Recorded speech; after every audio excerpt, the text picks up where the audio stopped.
Hello everyone, Marilyn and Gio from Friends Are Family TV. Welcome to our Halloween cocktails. And welcome.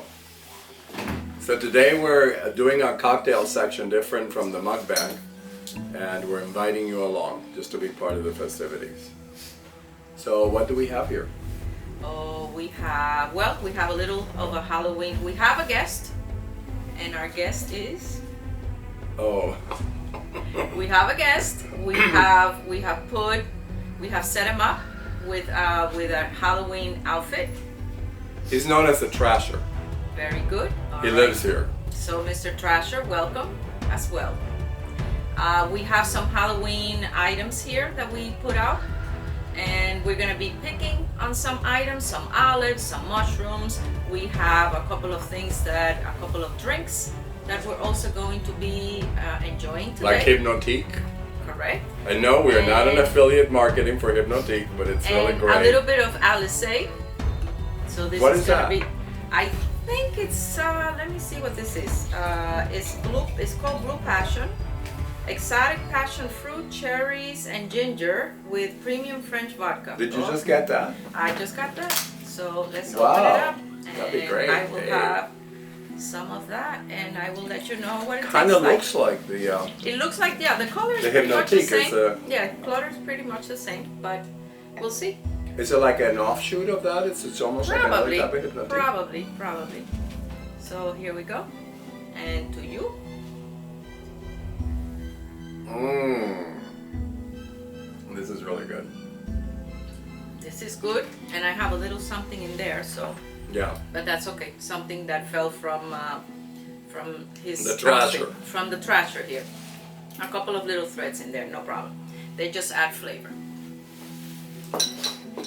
So I see that you bought some. We have some devil ham, very appropriate for today, devil ham. And we have some crackers and some olives and some mushrooms. So we'll be picking from that. Okay. I'm gonna take one right now. Very good.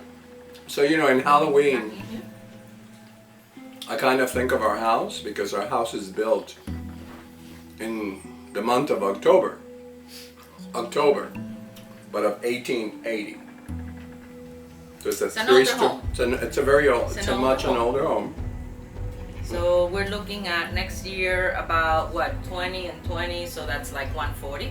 It's 140 years yearth anniversary that this house is built. old. This was basically farmlands in this area before the houses actually started to be built in the area, and before the town actually incorporated. So the houses were here a little bit before the town. So the house is here before the town even existed, correct? That's correct. Before the town was incorporated. So this is a 3-story house. And we found some interesting things in when we moved in, because it has 140 years of tenants True. to this house, and this house has always been an interesting place to live in. This is one of the phones that we found in the house. So, Let's show you. I cleaned it up a little bit today. yeah, but this is from the 1930s. It's a 1930s phone. And this is what the plug looks like. It used to plug into the wall.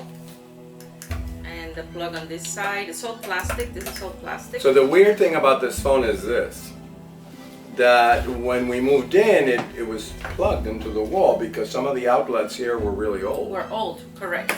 And it actually rang one day, and we picked it up, and there was a woman's voice at the end of it asking for someone who no longer lived in the house. And then later on we found out, when we tried to use it again, that when we tried to use it actually, Yeah, the dial. But the dial didn't doesn't turn much. and when we picked it up, it had no dial tone. It's very, very heavy. It's a very heavy. We actually phone. thought that we had telephone service in the house. And then we found out that there was no telephone service in this house. Right. Do you So remember the shock of that? That was. That was one kind of the first kind of weird things That to was kind of a creepy thing that happened to us here. with this house. Only because of the I guess the age of the house. I don't know. Well, what happens, I don't know. You know, remember that there was also that other phone? Houses getting printed with families and people who live in it. Some people have stronger imprints than others. Well, what happens is that this house is 140 years old.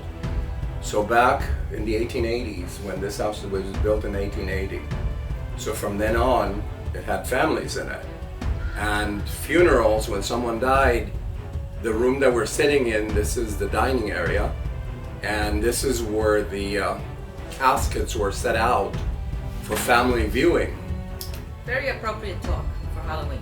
Well, and it's true. Not if you live in this house. It's very true. Funeral homes were most likely accessible to the higher class, the wealthier class, and this was just regular gentle folk who lived in this area. So funerals were actually held in their homes, and people would actually have the viewing in the home. The neighbors and family members would come in, and the casket was laid out with the person that had passed in it. Usually it was an open casket. People, again, like today, they go up, they say their prayers, they sit with the family, and that happened since the house is older. I'm sure that it happened many times. Frequently. And that was actually the norm. People would view the deceased in the house. They had lived in this house all their lives, and when they passed away, they actually did the viewing in the house. So this room would be where the casket would actually have been laid to rest with the deceased. And then the room over there on the other side, which is the living room, and it's a very long rectangular living room, would have been where the hostess of the viewing would have or where people would go to sit and be with the family, spend some time with the family. Actually, those things, these customs have not gone totally out of, you know, they're still being held in places like in European countries and some of the... And in southern United States as well. Yeah. When you're looking at some of the Bible Belt states like, you know, Alabama, Louisiana, Wyoming, Arkansas, Missouri. But you know, one of the things though is that this house, I don't think belonged to middle class. This is a house, think back 1880. This is a 3-story house with 3 full functioning floors. So whoever owned this, it also had acreage of a farm.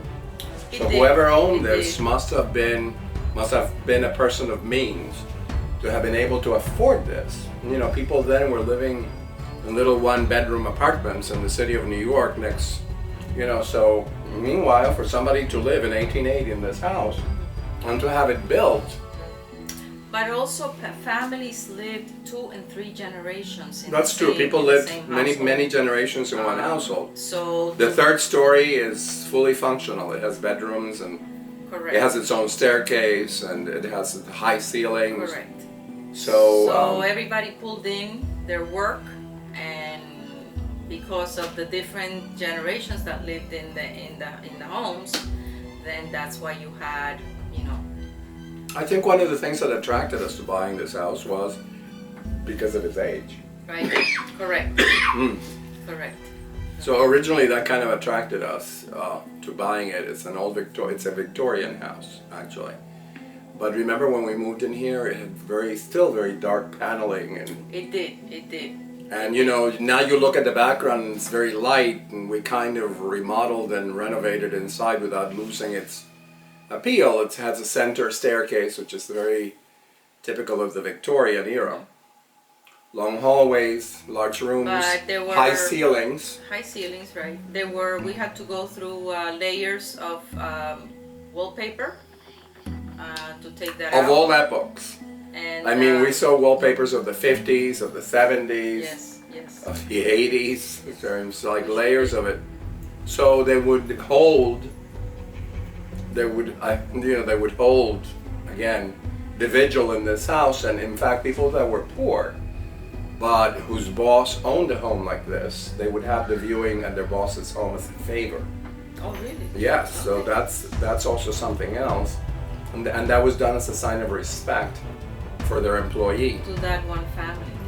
So then this house not only may have seen the families who passed away in this house from the 1980s all the way into the 1930s. No, 1880s, I'm sorry, into the 19... Today we don't do those things. No, we don't do those We things. should really stay away from that.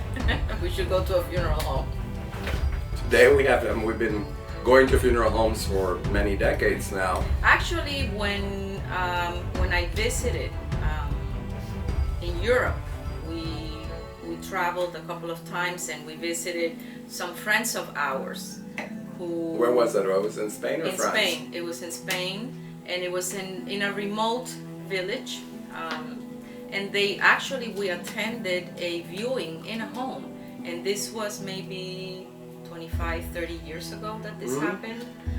Again, in a remote village, you don't see this in you don't see it in Madrid or Paris, right, of course, but exactly. you do see it in the remote villages. But in some of the those two remote countries. villages, you still see the older generation, like the grandparents, great-grandparents, still dressed in black. And it's in those particular homes, the ones who have actually stayed behind, that have not wanted to move away, they still hold that type of viewing once in a while, so you still see it. At least back then. I don't know, today probably, people have moved away from that idea.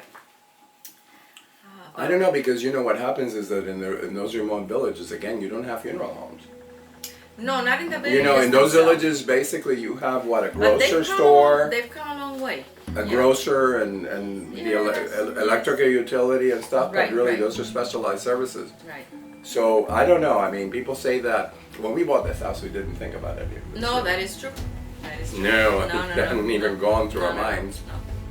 But we have, in this house, we have actually experienced a couple of times, and it's a little bit of an eerie feeling, a little bit of a creepy feeling. So I know the house is settled, or they use the word settled. Well, yeah, they through settle. the years. Once in a while, we will hear like a big, like a thump, or and we'll look at each other. Like, it doesn't happen often, but it does. We have heard it through the years, and some of the things that we have experienced. And let's wait before you go on with that, because that's kind of freaking me out already. I still have my little thread in there. Take it out by all means. I'm going to take that out. Okay. Wow. What we have experienced sometimes has been through our two dogs. Oh my God, yeah. They say that animals have a different perception, and they can see, or they can actually be able to see or feel things that the human eye cannot see. Actually, they can see within a range of light that we don't have access that to. our irises cannot view those wavelengths of light. Okay. So they're able. But I think that they can also hear, right, or because their hearing is different from humans. Certain things that you and I are not. Right, that humans cannot hear. And I know that when we first moved in here, the dogs were very perceptive, or they would just all of a sudden just come out and say it. They would get up, the both of them, and they would come to the stair, to the stairs, to the bottom of the stairs. I think that's going to deserve a drink after I'm done with this story. I didn't know that we were going to go this route. They would come to the bottom of the stairs, and they would just look up. And I would, look at Gio and say, Gio, are you looking at the dogs? Hearing anything? Are you? And the stairs, by the way, we did not light them up, so they were not. The light was out, so somehow they were feeling something, hearing something. I always thought that when they did that, it had to do with something with they were looking at a mouse or something that had. Or something that had gotten into the house, really. I've never seen a. No, I agree with you. Never. But I mean, it's easier to think that than True. Come on. True. So you look for things, in the environment. Right. So I would get up and I would, come to the stairs, put on the light, and they would, kind of. The worst thing would be like when they would be following things around the room, and if it was one of them, it'd be like no big deal. but it would be like one dog would look that way and then the other one would look that, and then they're both kind of tracking something, and I'm saying, what is that? I'm skeptical about all these things, so Yes. I don't want to think that we have any surprises no, or any, no. or any guests, any uninvited guests. we who have has enough come around. guests that stay here. We don't need additional guests. We're always bringing guests, so Yeah, it's so- not like we need anybody else. But you know, once in a while, and I think I'm gonna put a little more Alice in here. to As, kind as of you know, get to the Marilyn story. is the plant lady for this channel. She grows all these great plants. Yes, that that's adjusts. that's another thing that I have found odd about this particular area. So let me just have a little Okay, drink. that's, yeah, in fact, let me, wow, you're gonna go So, I just wanted them to know. Just want to relate a little story, short story. So, I mean, through the summer, you've seen some of the plants that we have grown here, and some of the gigantic flowers, and so on and so forth. there. They're gigantic, and there are a lot of And them. I have People come by here. Correct. Yes. We have neighbors and neighbors' Wow. friends who visit them, and they actually come and they take pictures from the outside. And then the neighbors say, "Oh, my girlfriend came by because your flowers are so big, and they've never seen anything like this." And to be very honest, I don't put anything on the plants. Nothing. We just water Water. them.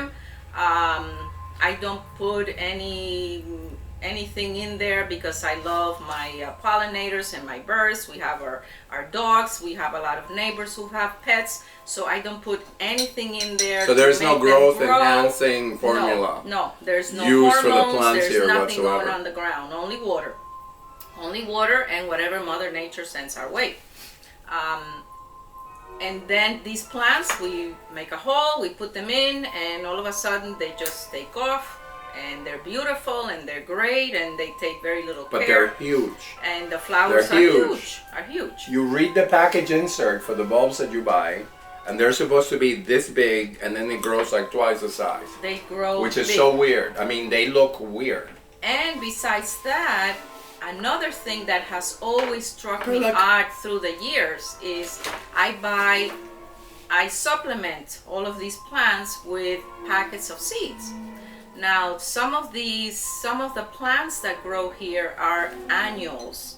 That means Meaning- they're born meaning and that they they're die born, the same year. They come up and they die within that season. And usually the annuals they're in most flower during the heat of the summer.